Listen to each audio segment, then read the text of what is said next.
Okay, so we got this issue of this toxic smoke going around now. It's affected much of New York City, as you can see. You see how it's looking. All right. So, get into the story. Our Talk Radio, live in 4K.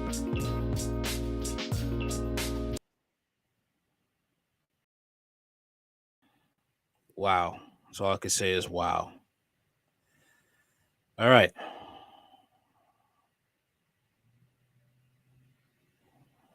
Okay. 1 minute.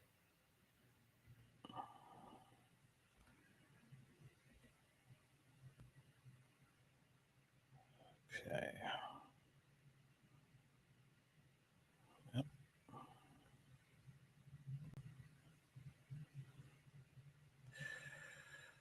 Insane, man. Insane. All right. Most of our area under an air quality alert because of smoke blowing south for more than 100 wildfires burning all the way in Quebec. It's downright hard to breathe out there. At one point, New York's air quality index peaked above 150. It's a level of pollution that is unhealthy. It's recommended we all keep our trips outside short and definitely don't do any strenuous activities in this brutal haze until the smoke particles clear. And we have Fox 5 live team coverage. Nick is tracking the smoke and the haze in our area, and Teresa Priolo is live in the thick of it. And Weehawken and Teresa, it was like apocalyptic outside. It certainly was, Natasha and Steve. You both mentioned shortening your time outside. Tonight we saw children who were walking, playing outside, coughing, pets trying to clear their throats. And as you can see, the skyline behind me, there's still a haze lingering over it. The best way to describe this is if you've ever been near a campfire or a wildfire, it feels like that, not something that is burning hundreds and hundreds of miles away. I've been living in Jersey my entire life, and I've never seen anything like this. If ever there was a day to stop and enjoy the New York City skyline, this wasn't it. A haze of smoke and fire particulates filled the air of the tri-state, making what should have been a bright and beautiful day feel, well, post-apocalyptic. We were on the 80th floor of my building having an event, and it was just... What could you see or not see out of the building? You couldn't see anything. The haze and amber sky is a result of wildfires raging out of control in eastern Canada. I thought there was a local fire when I went outside about 15 minutes ago. According to meteorologists, this haze is due to a slow-moving low-pressure system centered near Nova Scotia. On the west side of that, there's all these northerly winds that are drawing down all this smoke from the wildfires that have been impacting across a good portion of eastern Canada, including Quebec. As a result, the air quality is so bad, the National Weather Service rated it unhealthy and put out an alert, encouraging people to stay inside. When we breathe this air, it goes deep into our lungs. These small particles and the organic matter on them can partition into the bloodstream through the lungs and then get transported through the bodies. It's something you can feel, smell, and taste when you walk outside. We feel it in our eyes. My husband's a little more compromised than I am, but he... Yeah, I have lung issues, I have asthma. And it smells like barbecue. In addition to the Weather Service alerts, Governor Kathy Hochul and the state's Department of Environmental Conservation, as well as Mayor Eric Adams, warn New Yorkers to stay inside for the next few days. I'm trying to limit my exposure outside a little bit. What is happening? Is it the climate, or is something like you just said? Yes, Armageddon. It makes you nervous.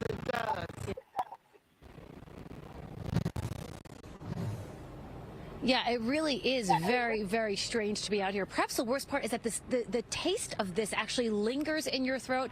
Hey, if you've got these things still lying around, a handy-dandy mask, they're going to come in handy the next couple of days. Steve and Natasha, as we understand it, this will not be done tonight because it's going to linger for the next few days. Wow. You could smell it. You could taste it. That's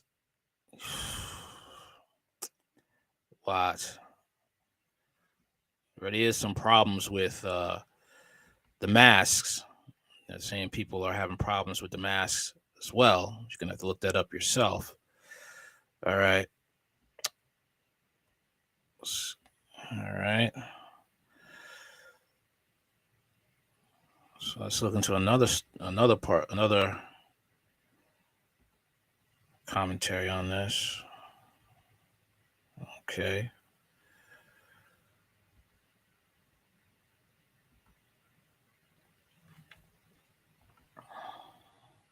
Because I'm, seeing it from my window, for I'm at in New York, and it's like, wow, this is not normal. Definitely is not. Quality alerts from Minneapolis all the way east to New York City, all the way down to the Carolinas tonight. In fact, toxic smoke from the Canadian wildfires now threatening the health of some 80 million Americans. This image right here, the New York City skyline, this was earlier today, obscured by the haze. And we're told that haze could be even worse come tomorrow. Here's ABC's Trevor Ault tonight. Tonight, wildfire smoke seeping across the border from Canada, threatening the health of 80 million Americans. To the haze, that's coming downstream. The thickest haze and smoke is actually during the evening hours, so the air quality is only going down. More than 400 active wildfires are burning across Canada, half of them still out of control. The giant plumes of smoke rendering New York City's skyline practically invisible. Further north in Syracuse and Rochester, New York, the air quality is even worse. It smelled like, our neighbors might be having a campfire, and it's just sort of an eerie feeling. Medical professionals warning the poor air quality is already impacting people. The immediate health risks are worsening of asthma and worsening of allergy symptoms. It can happen immediately in exposure to this type of air quality. Can you recall a situation like this in the Northeast or in this area? This is actually probably the worst I've seen the numbers. The haze stretching all the way to the Midwest in Ohio and south to the Carolinas. And in some areas, it's forecast to be even worse tomorrow. And David, experts say this air quality is most dangerous for pregnant, elderly, or very young people. They do recommend staying indoors if you're vulnerable. And conditions are getting even worse. David, in just the last hour, we've watched Lower Manhattan and One World Trade Center disappear completely into the smoke. David? Yeah, it's really something. We could smell it coming in through the system right here in the studio, and we wondered if it was the wildfires. And sure enough, with that picture, that's definitely what it is. Trevor, thank you. And again, we'll be watching this over the next couple of days. Thanks, Trevor. Wow. So now people, planes have to be, they have to be grounded. Helicopters have to be grounded. Transportation is going to have some adjustments have to be made for safety reasons. This is really something to really look, take seriously. All right. But let's look into this interesting debate going on in Canada pertaining to the wildfire smoke and how what's going on in Canada, how this is causing problems over there. Let's get into that.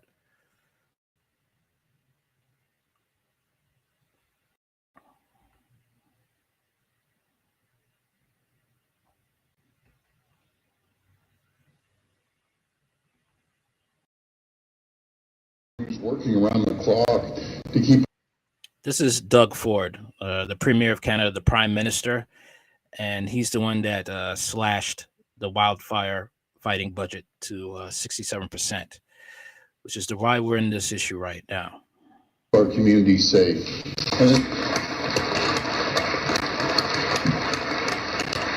Mr. Speaker, they're literally the best in the world, and I want them to know that I'm sure all of us, of all political stripes, have their backs 100%.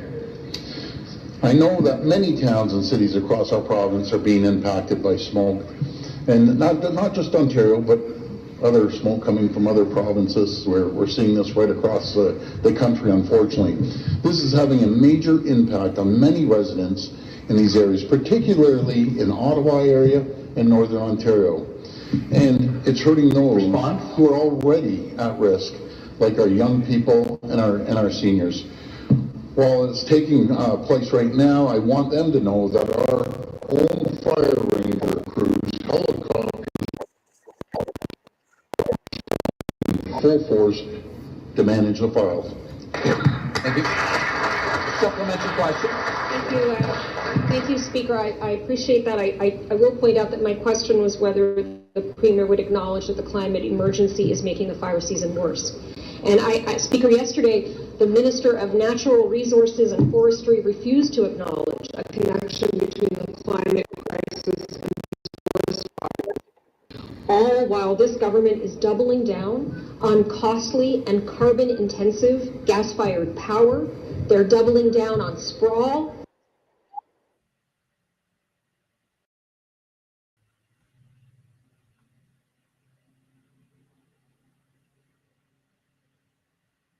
They failed to deliver badly needed transit. Order. And the Conservatives also, let's not forget, weakened their own climate targets, Speaker.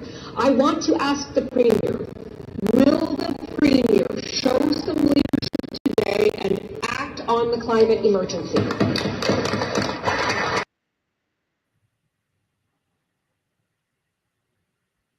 Premier? Mr. Speaker. I'm actually in shock that the Leader of Opposition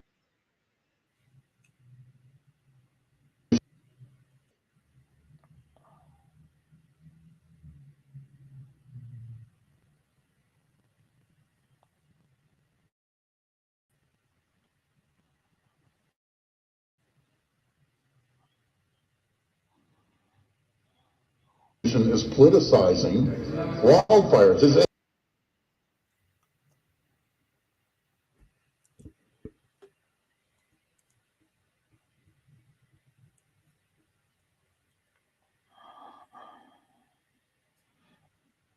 It's staggering, really, but nothing surprising.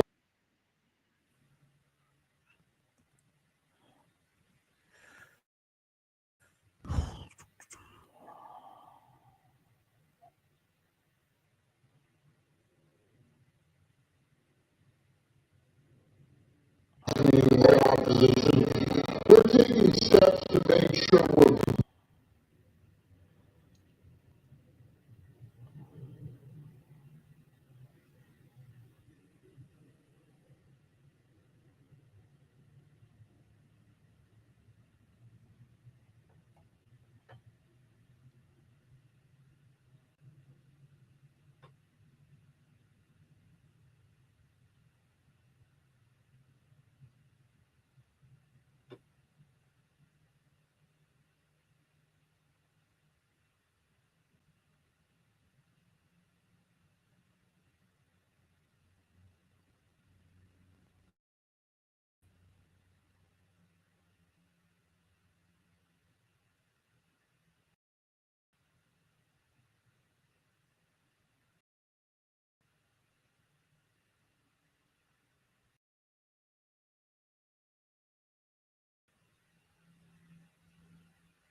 prepared since 2017. We've increased spending on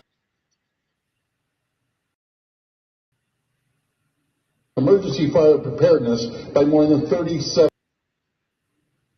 Mr. Speaker. We have 142 fire ranger crews, which are the best in the world, ready to go right across our province, and we have a fleet of 28 aircraft to fight these fires, including 9 heavy water bombers, My number one goal is to make sure the communities and the people are safe here in Ontario. We will spare no expense to make sure that we support our firefighters and our communities. Final supplementary. Speaker, it's science, right? This is no ordinary fire season. People are worried that this is our new normal, and they are scared. In the GTHA last night, the air quality index was among the worst worldwide. And in the Ottawa region, the index was above a level 10, which is about as high as it gets, while people closest to the fires are being evacuated. School children in our largest cities are being kept inside. And people with medical conditions are being told not to go out. This is not normal. Speaker, with the very real impacts of climate change being felt by millions of Ontarians today, will the Premier reverse course on his plans to pave over the province's largest carbon sink, the Greenbelt? Members will please take their seats. Members will please take order. Order. Premier can reply. We're in a crisis. You want to politicize it, but let me tell you what the report that happened. Politicize it? It is political. What's wrong with you? Why would you say that? Why would you say that? No, it's not political. Oh no, this doesn't. This couldn't make or break your political career. No, it's just a little match fire. That's it.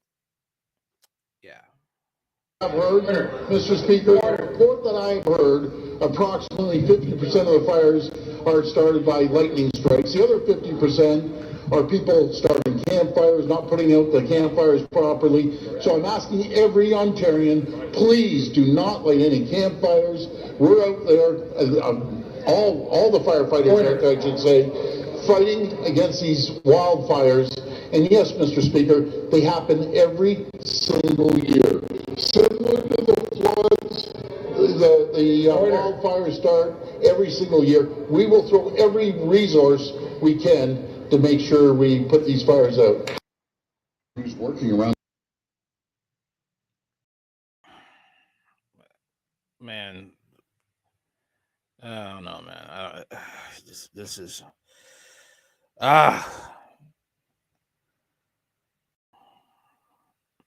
This is something that is just, I am already feeling Trump vibes with this dude. I feel Trump vibes. No, I'm not a Democrat. I know that's coming. Oh, you're a Democrat. No, I'm not a Democrat. I just see the level of you let words just fly right out of your mouth. Okay, like Trump said, Kung flu. I'm like, ooh. Like, what else did he say? When it came to, he just said a lot of words. When it came to COVID, it's just like, why? A lot of he just say things without thinking. All right, that's what I see.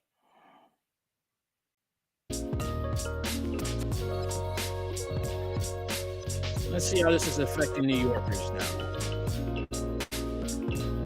They say they could smell the smoke. All right, you can smell the smoke. New York issues health advisory over worsening air quality because what they're dealing with. Okay, but just want to get into this article right here. New Yorkers are being urged to remain indoors, conserve energy, and limit outdoor fires because of the state's worsening air quality. On Tuesday afternoon, officials warned that the dangerous conditions can result in shortness of breath and irritated eyes, and can even worsen asthma and heart disease in more severe cases. It began last week with wildfires in New Jersey and Canada, and will have worsened as the Canadian fires persist. I was also reading some Facebook posts, and one person said they couldn't breathe in Jersey. It's no secret that New York is facing extraordinary air quality conditions right now. Vanessa Segos, Commissioner of the State Department of Environmental Conservation, said during a press conference on Tuesday, all New Yorkers, have seen conditions out in the field today The sky is hazy, visibility is terrible, and you can smell the smoke in the air. Contaminated air comes with living in metropolitan areas like New York City, although the overall presence of harmful pollutants is currently declining. But a recent period of unhealthy air statewide caused by wildfires, including one in Nova Scotia last week, is compounding what urbanizers experience daily. This contaminated air conditions particulate matter, which can result in a host of health issues. At the end of last week, there was a spike in ground level ozone, a dangerous chemical produced in hot, humid weather. On Tuesday, the city surpassed the aggravating air quality that it had experienced right after Memorial Day. The concentration of particulate matter in the city air peaked in the morning, reaching nearly double the levels caused by the Nova Scotia fires. In the state's capital, the air quality index reached 135, Sego said, which is considered a level of concern for sensitive groups with pre-existing conditions like asthma. As of 3 p.m., the AQI in New York City has reached above 150, constituting an unhealthy risk for more members of the general public. The DEC's Air Quality Health Advisory now covers most of the state, Sego said. The advisory states that children, the elderly, and those with existing heart and breathing problems can be especially at risk. Particulate matter is particularly pervasive because it can also penetrate pretty deeply into our lungs and make it harder for our whole respiratory tract to work and effectively bring in oxygen, said Gary Ginsberg, who leads the State Health Department Center for the Environmental Health. It makes the work for the heart more difficult. In a statement following the press conference, James McDonald, the acting state commissioner, reiterated the health concerns. Those who experience symptoms or have symptoms that worsen should consider consulting their personal physician, he said. While Canada is still at the beginning of its wildfire season, officials expect difficult conditions to persist. New Jersey wildfires also contributed to poor air in recent weeks. Ginsburg said there isn't enough data to show what long-term effects of the exposure to this kind of air pollution on residents. We can't rule out long-term adverse health effects from inhaling any kind of smoke over the course of hours to days, continued. It's best to be precautious.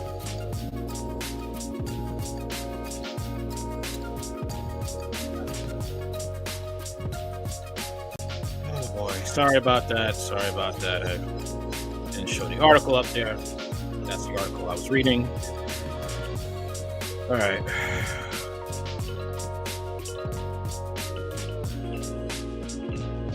Here's some stuff to know about Mr.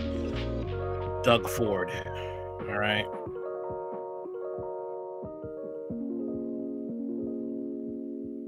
Let's get into this.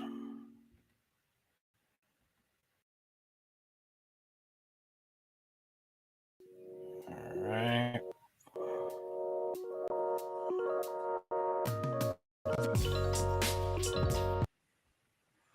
All right. Meet Doug Ford, one of Canada's most unpopular politicians. From alleged drug dealing to his inability to deliver the vaccines, here's a fairly complete list of every controversy from the man who used to live in Rob Ford's shadow. Okay. Over the weekend, Canadians in general, Ontarians in particular, may have felt a sense of ease, of deja vu, as Washington Post piece calling for Ontario Premier Doug Ford's resignation became the most read story on the U.S. newspaper's website. It's been almost a decade since another Ford, Doug's younger brother, Rob, made the headlines south of the border and everywhere. And then, as now, those headlines were not exactly friendly.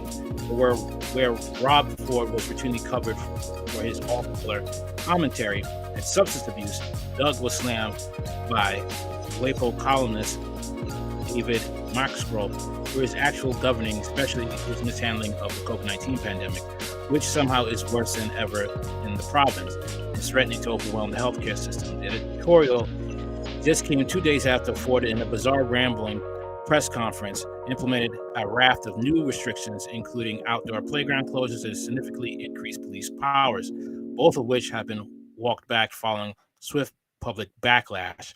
The moves were just the latest in a series of policy decisions made by the Ontario government that seem to ignore science altogether, plummeting the province to a third wave that is exponentially worse than the first or second. Okay? For many, however, WAPO editorial has been their first exposure to Doug Ford. So while Ontarians have long known the senior Ford brother for his series of political blunders, the rest of the world may be wondering who exactly the Etobicoke native is. So here, we present a brief history of Doug Ford, told mostly through his checkered political past. Okay? Rich son, alleged hash dealer. To know Doug Ford is to know the Ford family. Doug was born in 1964. He is the second of the 4 children of Ruth and Doug Ford Sr., the latter of whom was the founder of Deco Labels, a labeling company with annual sales of roughly $100 million in 2011. Ford Sr. was also a one-time backbencher with the Progressive Conservative Party, who gave his sons a real right-wing, self-reliant, up-by-your-bootstrap political vision, according to the Toronto Star. Doug Jr. graduated high school in Etobicoke, I can't pronounce his name, and dropped out of college after 2 months. For a time in the 1980s, he allegedly sold hash, according to the Globe and Mail, Canada's national newspaper. Okay. When Rob ran for mayor in 2010 and won, Doug Ford was elected city councilor for Ward 2, Etobicoke. The ward vacated by Rob in March. During his mayoral campaign, Ford said of his brother, "Wait until he gets going. Council's not going to know what hit it." John Tory, Toronto's current mayor and a longtime Ford family friend, said at the time that if you were looking for a better run government, Doug Ford is certainly the kind of person you would want. Early in his tenure as city council, Doug Ford defended his and his brother's decision to skip Toronto's annual Pride Parade, saying the family was headed to the cottage that weekend instead. The Ford family would choose Pride weekend for their cottage weekend every single year thereafter. He also got into a fight with Margaret Atwood, had a complaint filed against him by the Ontario Coalition Against Poverty for telling an activist to get a job. It sparked a rumor that the New Orleans Saints would be relocating to Toronto as part of the ongoing obsession with bringing the NFL to Canada. All right. Let's see something else about him. All right. Let's see here. Okay. Okay. Hosted a radio show with his brother called Ford Nation during his brother's tumultuous morality, and said after Rob Ford admitted to having smoked crack amid numerous videos showing the then mayor obviously intoxicated, and he had no idea that his brother had any substance use issues whatsoever. Instead, he wished the rest of politicians in the city would come clean the way Rob has come clean. Doug Ford has been a consistent advocate for crackerjack, ill-fated municipal development plans, supporting, among other things, the development of the mega mall in Toronto Port Lands, which would also include giant Ferris wheels and monorail. He also proposed digging a private toll tunnel under Toronto's Gardiner Expressway, if only to help him avoid hitting cyclists with his car. In 2014, the Toronto Police Chief Bill Blair served Ford with a defamation notice after Ford accused Blair of issuing a subpoena to Rob Ford to appear in court in the case of his friend and driver, Sandro Lissi. As a form of payback, Doug Ford later apologized in writing for the comments. 2 months earlier, Doug Ford said a home for developmentally disabled youth in Etobicoke had ruined the community, and called the female Toronto Star reporter little female dog. In fall 2014, Ford lost a mayoral bid in Toronto after replacing Rob, who was diagnosed with cancer, on the ballot. He was fined nearly $12,000 for illegal signage during his campaign. The year before, he was accused of buying votes after handing out $20 bills to public housing residents in Toronto. He defended forking out cash, saying he simply didn't have the time to buy gift cards to his much beloved Tim Hortons instead. Wow. This guy is a walking train wreck. I'm sorry, he's a train wreck. In 2016, Integrity Commissioner Valerie Jepson determined that Ford violated City Hall's code of conduct while he was city councilor by attempting to secure preferential treatment at City Hall for 2 clients of Deco Labels. According to Jepson's report, Ford did not disclose the company for whom he set up meetings and did business with Deco, and also accepted a gift dinner ticket to a tennis game from one of the firms. Ford called the finding a joke. Ford announced that he would run for mayor of Toronto again in 2018, but pivoted to a bid for leadership of the province's PC party after then leader Patrick Brown's resignation amid sexual misconduct allegations.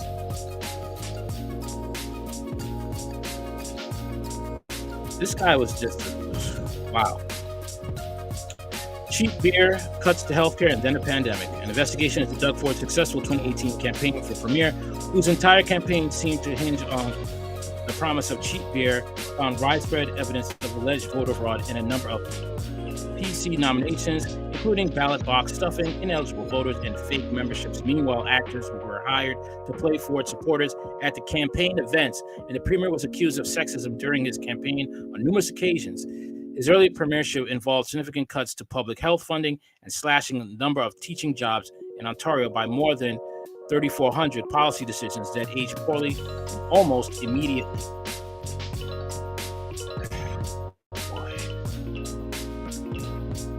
I don't know what to tell you, man. This guy is just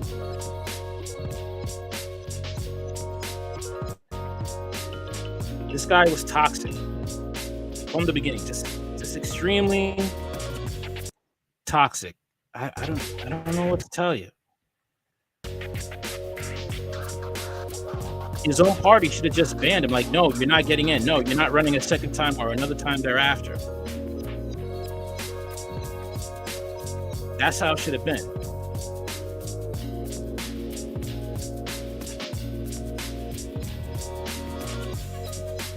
I don't really know what to tell you, man. I mean, this guy is a train wreck. He's corrupt, and I don't know, man. Right now, we're screwed. We gotta see what news stories develop and how this smoke is actually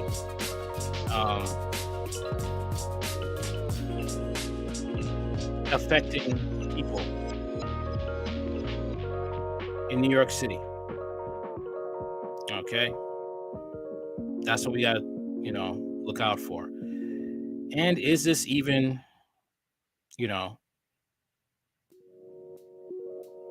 wildfire smoke? That's another thing too. It's wildfire smoke.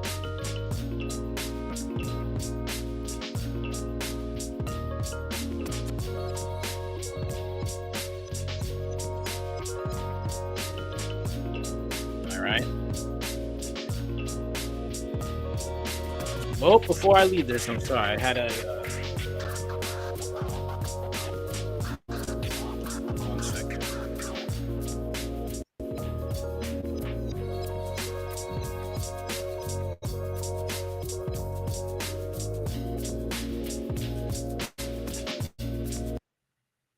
Okay. Here we go.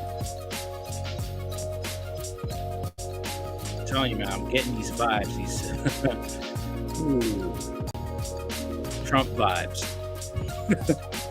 That's what I gotta call them. Y'all gonna get mad at me, but hey, that's what I call it, Trump vibes. Premier Ford blames campers and lighting for Ontario wildfires, pledges funding. The thing is, though, you did cut wildfire fighters' funding. All right, so you're to blame for this. Ontario Premier Doug Ford is blaming campfires and lighting strikes for the ongoing wildfires across North Ontario and is promising to provide much funding as necessary to help firefighters get the blaze under control. A report by the Canadian Interagency Forest Fire Center, the CWFC, an agency that coordinates Canada's interprovincial fire responses, said 25 fires were out of control in the province on Monday, with more than 20,000 hectares on fire. Drifting smoke from the wildfires triggered special air quality advisories for large swaths of Ontario, with Environment Canada warning of high levels of air pollution that can be harmful to everyone's health, even at low concentrations. At Queen's Park, Premier Doug Ford acknowledged the major impact of the blanket of the smoke across the Greater Toronto Area, but said the province is responding in full force with 142 fire ranger crews, 28 aircraft, and 9 heavy water bombers. My number one goal is to make sure that communities and the people are safe, Premier Ford said. We will spare no expense to ensure that we support our firefighters and our communities. The Ford government is also facing questions about the impact of climate change on the intensity and timing of wildfire season after a government minister placed the blame on human interactions. During question period, NDP leader Merritt Stiles claimed that it isn't an ordinary fire season and expressed concern about the new normal in Ontario as children are forced to stay indoors due to poor air quality. This is not normal, with the very real impacts of climate change being felt by millions of Ontarians, Stiles told the legislature. Yesterday, the Minister of Natural Resources and Forestry refused to acknowledge the connection between the climate crisis and the forest fires. Ford, who accused the NDP is politicizing the wildfires, pinned the blame on the campers and the weather. I have heard approximately 50% of the fires are started by lightning strikes. The other 50% are people starting a campfire and not putting out the campfires properly, Ford said. I'm asking every Ontarian to please do not light any campfires. When pressed on whether climate change is contributing to the current wildfire season, Ford dismissed the suggestion. Well, the left is all crazy about climate change. Wouldn't this be a proof of climate change? Okay. Smoke that is, at dangerous levels. Okay. Smoke that is hurting people's eyes and sorry, they're having trouble breathing.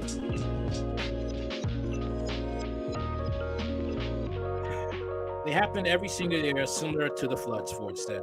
The wildfires start every single year. Yeah, sure. Like I said, he's the one who cut the funding. So the first thing that should be coming out of his mouth is like, you know what? I apologize for slashing the funding. That's going to come out. But anyway, what do you guys think about this? What are your thoughts about this situation right here? Has Canada dropped the ball? Let me know. Like, share, comment, and subscribe later.